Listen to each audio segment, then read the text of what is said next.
Hello friends, this story is called The Gruffalo's Mouse.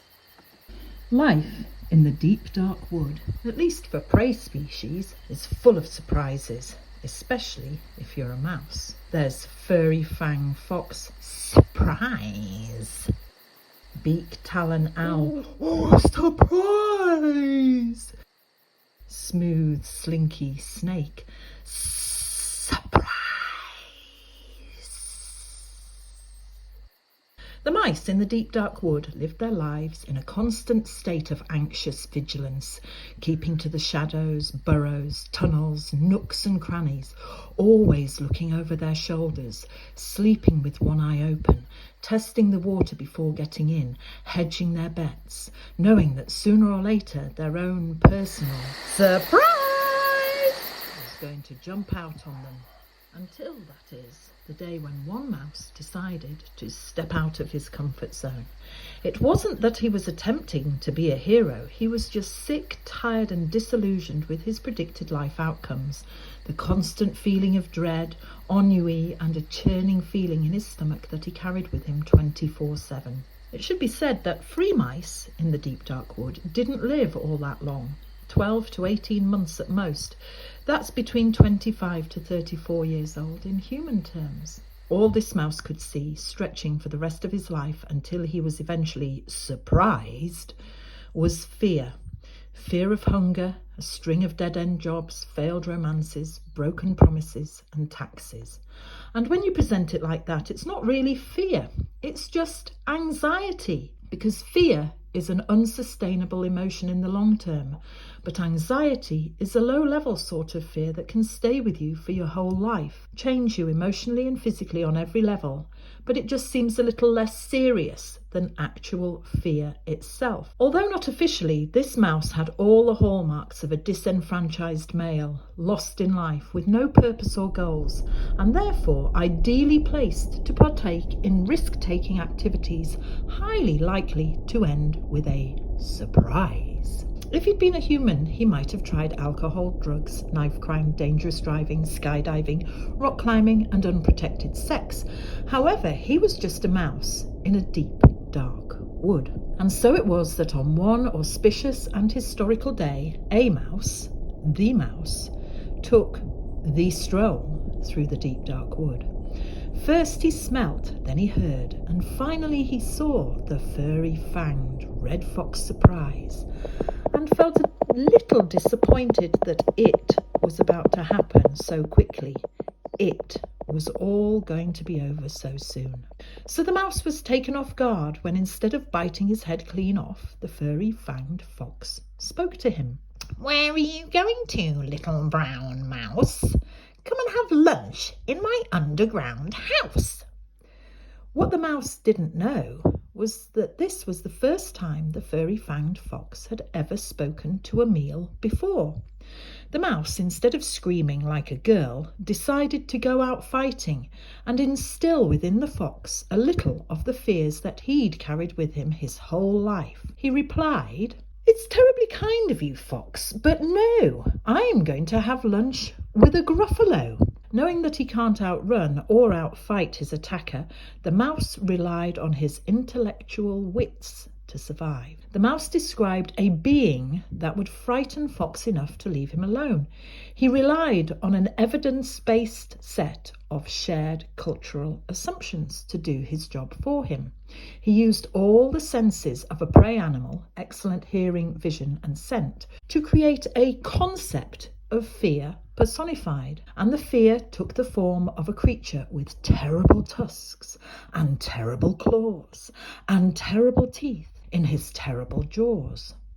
This took the fox off guard, but didn't scare him quite enough. So just for good measure, the mouse implied the immediacy of the danger that was coming. Right here, by these rocks. And it was such a great and terrible danger, known only to the mouse, that it would defend the mouse and attack the fox. It was therefore part accident and part good fortune that the fox, taken completely out of his comfort zone, decided to retreat to his place of safety, the underground house, to assess the impending danger. And this is when the mouse reveals to the reader that what he's just described doesn't exist. There's no such thing as a Gruffalo, but if it doesn't exist, how can it have been described? As luck, coincidence, serendipity, chance would have it, the whole exchange had been witnessed by Fluffy Owl Surprise from her perch up a tree. She flew down to investigate the mouse's strange, out-of-character behaviour and spoke to her food for the very first time. The mouse, on a roll from having survived Furry Fang Fox Surprise, thus extending his life expectancy by whole minutes, threw caution to the wind and continued with his charade of calm, cool nonchalance, and embroidered the fear in a way the owl would understand. Knobbly knees, turned out toes, and a poisonous wart on the end of his nose. No one likes warts, they're disgusting, especially the poisonous kind. Once again, the mouse emphasised the immediacy of the meeting, but had the good sense not to turn his back on Owl or break eye contact. Instead, he just casually gestured behind himself. The mouse was starting to discover the impact of unblinking eye contact, which would serve him well on his next encounter. Luckily for the mouse, his unmouse-like character worked a second time and his life expectancy was again extended.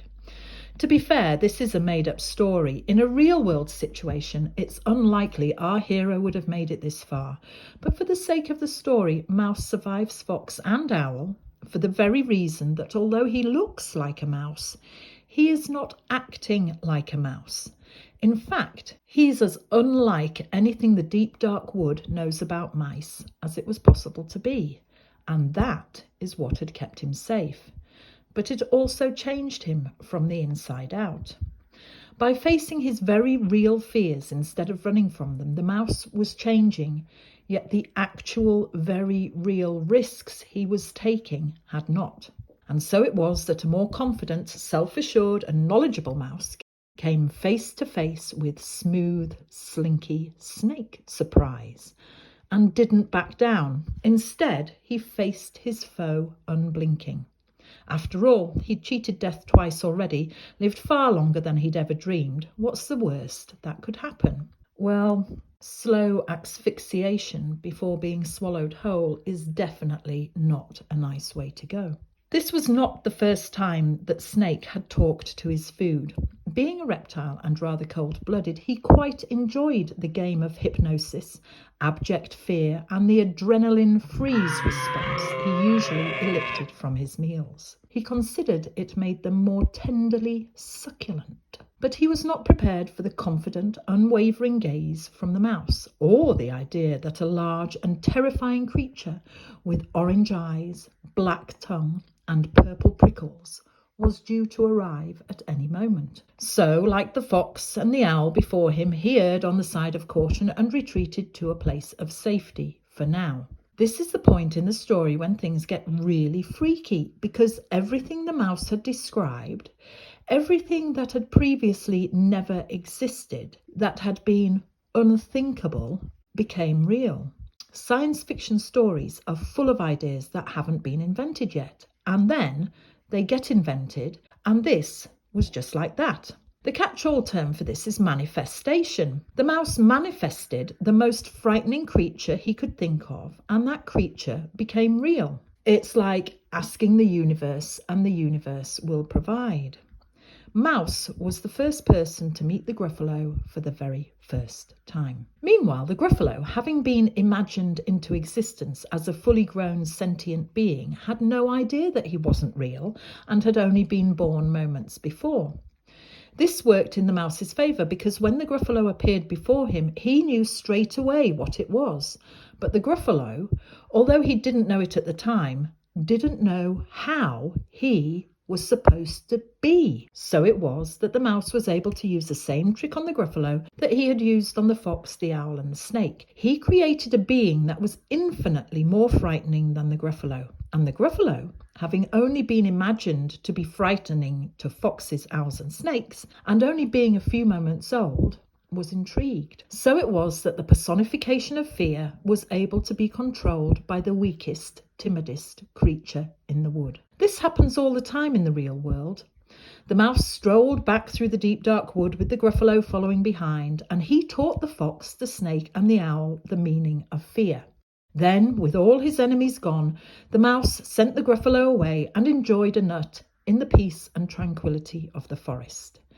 And that is where the original story of the Gruffalo ends, and where the stories of what happened next are just the beginning. Please like and subscribe to the Lovely Place channel to find out what happens next. And if you've enjoyed this story, please do like and subscribe and share it with others. And the Lovely Place will make more films for you to enjoy. Thank you very much, and bye for now.